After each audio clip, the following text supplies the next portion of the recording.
Isang lasing na motorista ang nakulong matapos umanong sumingit sa convoy ni Pangulong Noynoy Aquino kaninang madaling araw. Tumanggi naman magkomento ang suspect ukol sa mga paratang laban sa kanya. Ayon kay Secretary Edwin Lacerda, di naman daw nalagay sa alanganin ang buhay ng Pangulo dahil sa insidenteng ito. Nakatutok si Mav Gonzalez. Kulong ang inabot ng isang lalaki matapos sumingit sa presidential convoy sa Maynila pasado 2:00 ng madaling araw.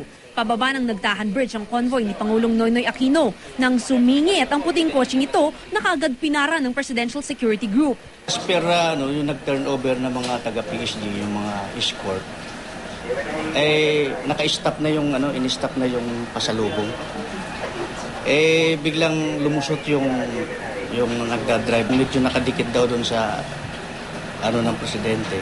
Ayon sa PSG, bagamat nakalapit sa sinasakyan ng Pangulo, hindi naman daw naging banta ang ginawa ng suspect na si Mark Jason Hanupol. Gayunpaman, nang sumailalim sa medical examination, lumabas na nakainom pala ang suspect. Alcoholic breath yung tao. So, sinampa namin ng reckless driving and driving under the influence of liquor. Mav Gonzalez, nakatutok, 24 oras.